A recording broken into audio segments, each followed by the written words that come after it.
आज की जो कारपोरेशन के अंदर जो मीटिंग हुई स्कूल और पुलिस और पेरेंट के साथ, उसके अंदर से जो निकला है उसको सोच के हम बहुत आश्चर्यचकित हो गए कि ये इस ढंग से भी हो सकता है क्या। और हम लोग के अंदर बहुत ज़्यादा गुस्सा उस मामले में अभी तैयार है। उस जेआर के अंदर जेआर बनाने वाले लोगों ने भी सोचा नहीं, और पुलिस भी वहाँ पे थी। अगर स्कूल के अंदर कहीं घटना हुई है, गलत हो सकता है, मैं गलत बोल रहा हूँ, लेकिन कहीं घटना हो गई है कि शिक्षक जो है वो विद्यार्थियों के साथ गलत काम कर रहे हैं, ऐसी कई घटना हुई है। अगर ऐसा कोई होता है, ऐसी कोई घटना घटती है, तो क्या वो विद्यार्थी, वो पेरेंट्स उसका मसला लेके उस कमेटी के पास जाएगा, वासी के पास?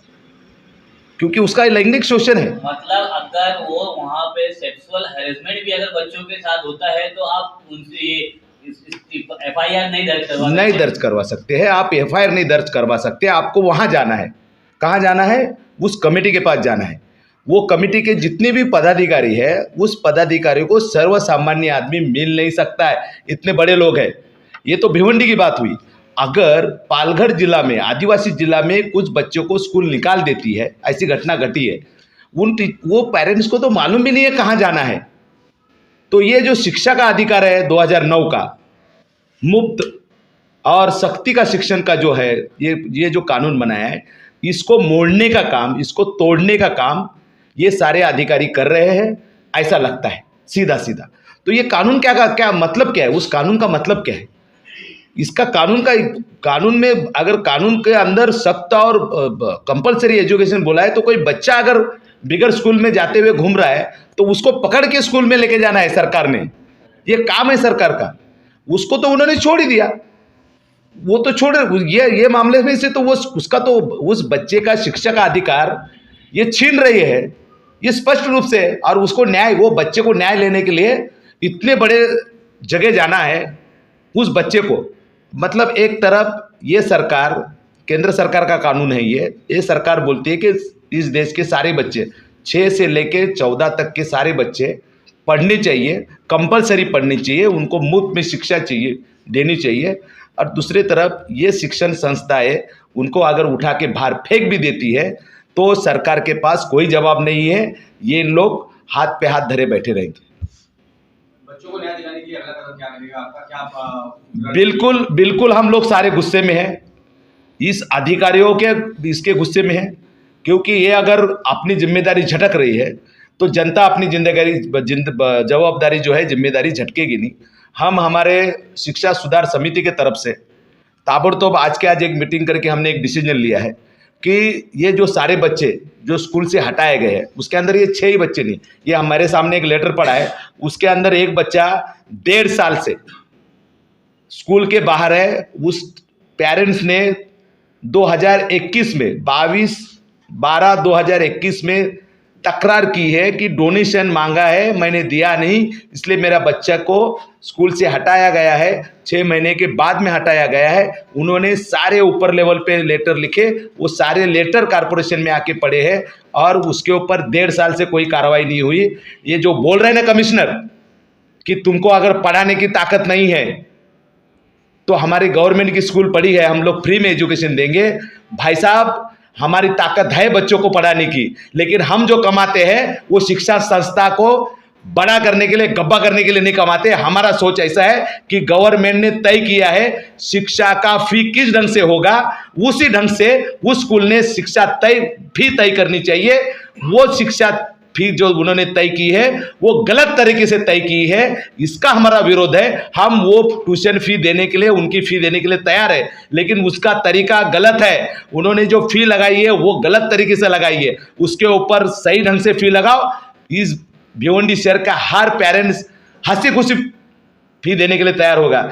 ये कमिश्नर साहब जो है ना, वो इंग्लिश मीडियम में नहीं पढ़े होंगे मेरे ख्याल से, वो पढ़े होंगे कुछ सरकार ने जो फ्री में दिया है ना उसमें पढ़े होंगे, लेकिन उसकी भी उनको समझ नहीं है। अगर वो सरकारी स्कूल में और 10 किलोमीटर पढ़ के उनके माँ बाप उनको अगर पढ़ाते होंगे तो उनको समझ में आना चाहिए कि अगर हर बच्चे का, माँ बाप का एक सपना है कि मेरा बच्चा जो है पढ़ लिख कर अच्छा जगह हो, उसको शिक्षा अच्छा मिले, तो वो अगर शिक्षा अच्छी ढूंढता है तो वो अगर सरकार ने उसको कानून बनाया है, फी के लिए कानून बनाया है, और हम अगर पेरेंट्स ऐसा सोचते हैं कि वो फी उस ढंग से नहीं बनाई गई है, तो उसके ऊपर सरकार ने कार्रवाई करनी चाहिए। वो तो खंडनी है, खंडनी, क्योंकि वो फी तय करने के बाद में उन्होंने सरकार के पास जाना है कि भाई ये फी हमने तय की है, हर स्कूल ने हमने ये फी तय की है और आप उसको हमको मान्यता दो। उसके बाद में फिर नीचे आके उनको स्कूल से बच्चे लोग को फी लेना है। अगर वो वैसा नहीं करता है तो वो कैपिटेशन एक्ट के अनुसार आता है, उसके अंदर आता है, वो खंडनी वसूल कर रहा है। उसको उस कानून के तहत उसके ऊपर केस होनी चाहिए। हमने जब यहाँ के सहायक आयुक्त के मीटिंग में बैठे थे, उन्होंने कबूल किया कि ये बात बरोबर है, और जब आज मीटिंग करते हैं तो वो कहते हैं कि ये जीआर के तहत हम हाथ ऊपर कर रहे हैं। एक पेरेंट ने 2019 में तकरार की थी, ये जीआर निकला है 2020 फरवरी 2020, तो उस टाइम में तो आपका ये जीआर नहीं निकला था, ये आपके हाथ में था। तब आपने क्या कार्रवाई की? क्या कार्रवाई की आपने? तब क्यों आप अपंग बन के बैठे थे? कमिश्नर साहब जो है भिवंडी शहर के हर मामले में जिम्मेदार है, हर मामले के जिम्मेदार कमिश्नर साहब है। हम उसके लिए ये जुमे से शुक्रवार से हम महानगर पालिका के सामने जितने भी बच्चे जो स्कूल के वजह से बाहर है, एजुकेशन से बाहर है, 6 से 14 साल के बच्चे हैं जिनको अधिकार है, कानूनन अधिकार है शिक्षा का, वो अधिकार होने के बावजूद जो शिक्षा से बाहर है, वो सारे बच्चों को इकट्ठा लेके हम कारपोरेशन के गेट के सामने उनके लिए शुक्रवार से लेके एक स्कूल शुरू कर रहे हैं, जो हम स्कूल रास्ते पे चलाएंगे और वो कंटिन्यू चलाएंगे। वो स्कूल हम लोग 7 दिन चलाएंगे। उसके 7वें दिन वो स्कूल यहाँ से हम ट्रांसफ़र करके, क्योंकि हम लोग मान्यता प्राप्त स्कूल नहीं रहेंगे, उसकी मान्यता लेने के लिए हम मुख्यमंत्री के घर के सामने वो स्कूल लगाएंगे मान्यता लेने के लिए, क्योंकि महाराष्ट्र गवर्नमेंट के पास जाना पड़ेगा मान्यता लेने के। तो हम उसके अगले जुमा को वो स्कूल की मान्यता लेने के लिए मुख्यमंत्री के घर पे जा रहे और वहाँ पे वो स्कूल चला रहे। ये हमारा पहला आंदोलन है। हम इस आंदोलन को करते हुए हम जनता के बीच में जाएंगे।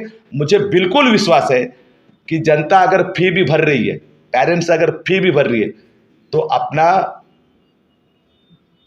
दुख भरे, एकदम दुख से वो फी भर रही है। उसको वो फी पसंद नहीं है, लेकिन उसका वो विरोध नहीं कर सकती, क्योंकि अभी तो बड़ा एग्जांपल आ गया है। कोई अगर विरोध करेगा तो तुम्हारा बच्चे का बिहेवियर ठीक नहीं है ऐसा बोल के उसको हाथ में एलसी दिया जाएगा। ये यहाँ पर कारपोरेशन ने ये एक यहाँ पे रीति रिवाज चालू कर दिया है, दादागिरी का लाइसेंस, ये रीति रिवाज उन्होंने शुरू कर दिया है। और ये खाली कारपोरेशन के जो अधिकारी है ये स्कूलों से पैसा खाएंगे, उनकी जिम्मेदारी कोई नहीं है। इनको हम पैसा खाने देंगे, भाई आपकी तो जिम्मेदारी कुछ है नहीं, पैसा खाओ, आप उतना काम कर दो। सर जब ये जीआर 2020 में निकला है, 20 का है, तो 21 और 22 अभी दिसंबर है, तो 2 साल कारपोरेशन के आयुक्त और सहायुक्त ने क्या किया? पेरेंट्स को अंधेरे में रखा। अंधेरे में रखा, उल्टा उन्होंने कुछ पेरेंट्स को बुला के सुनौनी भी ली। उनको अधिकार नहीं है तो सुनौनी लेने का क्या काम है? अधिकार ही नहीं उनको, तो सुनौनी लिए क्यों? उनको सुनौनी लिए, कुछ स्कूल को डायरेक्शन दिए कि भाई आप फी कम करो, आप आधी भरो, ये करो, ऐसे सुनौनी दी। उनको अधिकार ही नहीं है, क्यों कर रहे हैं वो इस ढंग का नाटक? 2 साल से गुमराह किया जा रहा है। 2 साल से वो पैसा खा रहे हैं, गुमराह कर रहे हैं। और 2 साल, ये तो 20 में जीआर है ना, 20 के पहले भी कितना न्याय दे दिया उन्होंने। जब ये तो अभी हाथ ऊपर करने के लिए आपके हाथ में जीआर मिला, 2019 के पहले आपने कितने के लोगों को न्याय दिया? उसके पहले भी तो तकरार है, यही पेरेंट्स की तकरार है। उसके बावजूद आपने कितने लोगों को न्याय दिया? मतलब आप मलाई खाओगे और जनता को न्याय नहीं दोगे, ये चलेगा नहीं। हम इसका बेजरूर विरोध करेंगे और जनता के बीच में ये विषय लेके हम जा रहे हैं भविष्य।